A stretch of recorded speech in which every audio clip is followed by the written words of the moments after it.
हमेशा खाने वाली चुड़ैल। रात को अचानक राधिका मौसी को किचन से कुछ गिरने की आवाज आई। उन्होंने बाहर निकल के देखा तो किचन में उन्हें कोई सफेद साड़ी में दिखा। वो चीख पड़ी, हे भगवान, आलतू जलाल तू आई भला को टाल तू, आलतू जलाल तू आई भला को टाल तू। राधिका मौसी को चीखते सुनकर श्रवण बाहर आता है भागते हुए। अरे माँ, क्या हुआ? क्या देख लिया? दादी माँ आ गई क्या सपने में? अरे बेटा, रसोड़े में देख तो कौन है? श्रवण रसोड़े में झांक कर देखता है और उसे कोई नहीं दिखता अंदर। अब रसोड़े में तो कोई नहीं है माँ। कोई सफेद साड़ी में नहीं है क्या? नहीं माँ, कोई भी नहीं है। चिल्लम चिल्ली की आवाज सुनकर काजल भी वहां आ जाती है। अब क्या हो गया माँ जी?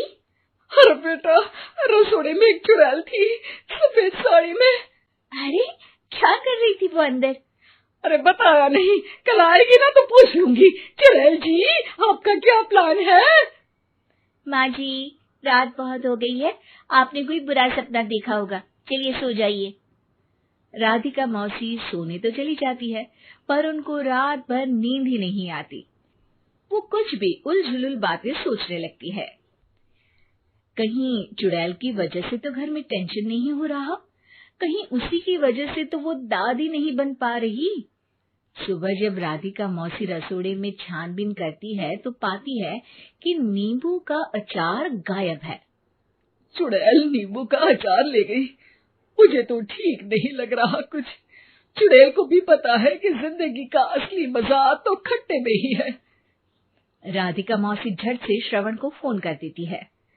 बेटा, मुझे समस्या समझ में आ गई है, हमें एक तांत्रिक की जरूरत है। अरे क्या बोल रही हो माँ, तांत्रिक की क्या जरूरत है? आप पूजा पाठ तो कर ही रही हो ना। आलतू जलालतू मंत्र सारे फालतू जैसे कुछ मंत्र पढ़ो, चली जाएगी अपने आप चुड़ैल। अरे नहीं बेटा, कभी चुड़ैल को कम नहीं समझते। अरे तुझे पता भी नहीं चलेगा कि कभी वो छल करके काजल की जगह घर की बहू खुद बन जाएगी। क्या माँ, कुछ भी बोल रही हो? कहाँ काजल और कहाँ चुड़ैल। वैसे एक बात बताओ, काजल को अगर गाने के लिए बोल देना तो चुड़ैल काजल की आवाज सुनकर घर तो क्या धरती लोग छोड़कर चली जाएगी। तुम ना पढ़े लिखे बच्चे हर चीज को मजाक समझते हो। तुम रहने दो, मैं खुद ही तांत्रिक को बुला लेती हूँ। अच्छा सुन, शाम को इमली लेके आना। क्या है कि चटनी खाए बहुत दिन हो गए है ना। नहीं माँ, इमली तांत्रिक से ही मंगवा लो ना, आटा वगैरह भी उसी से पिसवा लेना। देखो मुझे काम करना है। श्रवण रात को कई तरह की सब्जियों के साथ माँ के कहने पे चटनी के लिए इमली भी ले आया था, लेकिन राधिका मौसी के दिमाग में अलग ही फिल्म चल रही थी। उन्हें अब सिर्फ शक ही नहीं यकीन होने लगा था कि शायद चुड़ैल ने श्रवण पर अपना जाल बिछा दिया था, जिस वजह से श्रवण उनकी बात ही नहीं मान रहा था। पर कोई नहीं, आने वाली रात में राधिका मौसी खुद तैयार हो गई चुड़ैल को पकड़ने के लिए। रुद्राक्ष की माला, तुलसी का पत्ता, हनुमान चालीसा सब हाथ के पास ही था, बस चुड़ैल का इंतजार था। और जैसा राधिका मौसी ने सोचा था वैसा ही हुआ। वो चुड़ैल उस रात भी आई, पर वो राधिका मौसी से तेज निकली और राधिका मौसी के उससे पकड़ने के पहले ही वो भाग खड़ी हुई। जरूर बहू पे साया है उस चुड़ैल का, तभी तो श्रवण के कमरे में गई है। और अगली सुबह राधिका मौसी पिछली रात हुए हमले में किन चीजों का नुकसान हुआ उसका हिसाब लगा रही थी। उनके खेमे से एक आम के अचार की शीशी भी गायब हो चुकी थी, और वो इमली भी जो कल श्रवण लेकर आया था। राधिका मौसी इस बारे में सोच ही रही थी कि श्रवण जल्दी से रसोड़े में आकर दवाइयों की पोटली ढूंढने लगता है। अरे बेटा, क्या हो गया? अब माँ, वो काजल की तबीयत खराब है, बहुत घबराहट हो रही है उसे। हे भगवान, मैंने पहले ही कहा था कि तांत्रिक को बुला लेते हैं, पर नहीं।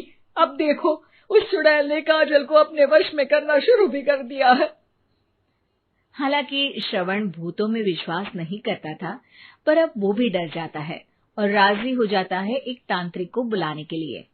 कुछ ही घंटों में तांत्रिक आ जाते हैं और राधिका मौसी तांत्रिक जी को सब बता देती है। घोर संकट, घनघोर संकट, चुड़ैल को मारू जोर चाकट, ओम भट स्वाहा खटखा के आहा। अरे ये क्या मंत्र है? मेरे खुद के ओरिजिनल मंत्र है, कल रात को ही लिखे हैं, अच्छे लगे तो दाद चाहूंगा। एक और मंत्र सुनो, अर्ज किया है आब्राकडाब्रा, दिल्ली बम्बई आगरा, चंदा मामा सोवरले सुरन मामू जारा। ये मंत्र है? अरे कोई 40 वालीसा पढ़ो ना। वक्त कम है, 40 नहीं पड़ेंगे, 20-25 में काम चलाना पड़ेगा। अलक निरंजन जाके लंदन, मुफ्त का मंजान घिस मेरे नंदन। अरे जल्दी करो तांत्रिक जी, जल्दी करो। तांत्रिक अपने उल झलूल मंत्र पढ़ने लगता है। श्रवण को तांत्रिक पे शक होता है। वो अपने एक डॉक्टर दोस्त को कॉल कर देता है ताकि कोई अनहोनी हो तो इमरजेंसी में चीजें मैनेज हो जाए। तांत्रिक धुनी रमाता है, जिसकी वजह से कमरे में काफी धुआं हो जाता है और जिसकी वजह से बहू की घबराहट बढ़ जाती है। अब भागेगी चुड़ैल। हाँ। बहू खांसते हुए धुएं से बचने के लिए बाहर चली जाती है। अरे भाग रही है, भाग रही है। पीछे पीछे श्रवण भी जाता है। बहू एक सोफे पर बैठ जाती है। तभी डॉक्टर दोस्त आ जाते हैं और श्रवण को पानी लाने के लिए कहते हैं। थोड़े चेकअप के बाद डॉक्टर कहते हैं, मेरे हिसाब से जाप का काम पूरा हो गया है। क्या मतलब? अरे कुछ भी नहीं माँ, कोई चुड़ैल नहीं है, खुशखबरी है, अब दादी बनने वाली है। मगर वो सब अचार के डब्बे। श्रवण दोनों अचार के डब्बे अपनी माँ को दिखाता है, जो कि उनके बिस्तर के नीचे छुपे हुए थे। आपने सही बोला था माँ, वो चुड़ैल काजल ही थी जो खट्टा खा रही थी। हमें कल ही पता चला, पर हमने आपको ये तांत्रिक वाला काम करने दिया ताकि आपको भरोसा हो जाए कि भूत वगैरह कुछ होता ही नहीं। अच्छा अच्छा, ये तो बड़ी खुशी की बात है, पर बेटा मुझे एक झाड़ू तो ला दे। क्यों माँ? ये तांत्रिक का भूत उतारती हूँ मैं। अब तांत्रिक राधा मौसी के डर से घर से भाग निकलता है और राधा मौसी उसके पीछे भागती है। अरे संकट ये घनघोर है, तांत्रिक मुआ चोर है।